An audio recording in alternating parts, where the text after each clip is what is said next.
बिस्मिल्लाहिर्रहमानिर्रहीम। आज दो हर्फ की शक्ल मुरक्कबात में सिखाई जाएगी। वो दो हर्फ फ़ा और क़ाफ।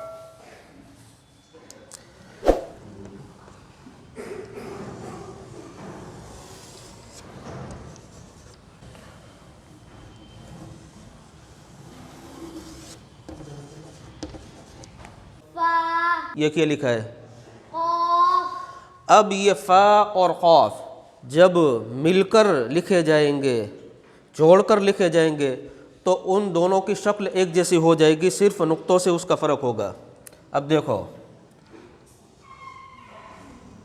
ये शुरू में आएगी और इसके बाद कुछ लिखा जाएगा, तो एक ये शक्ल और ये शक्ल। एक नुक्ता ऊपर रख दो और यहाँ दो नुक्ता ऊपर रख देवे। एक नुक्ता ऊपर रखा है तो क्या है? फा।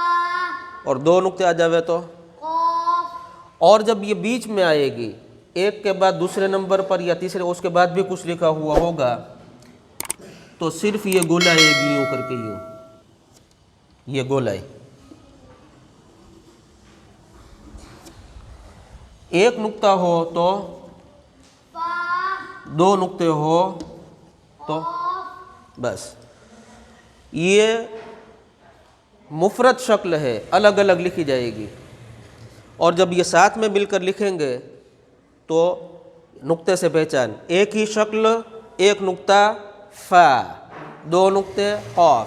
ये दोनों शक्ल एक ही, अगर एक नुक्ता इसके ऊपर हो तो फ़ा और दो नुक्ते हो तो क़ाफ।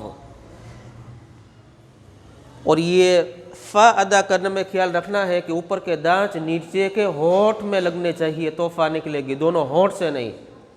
फ़ा नहीं, फ़ा फ़ा। और इसी तरीके से क़ाफ में, जैसे गुजराती और इंग्लिश में क आता है, वो क नहीं, क़। और ये क़ सीधा सीधा ऊपर से निकला गले में, और ज़ुबान इस तरह बैठेगी, गोल होगी, क़ाफ।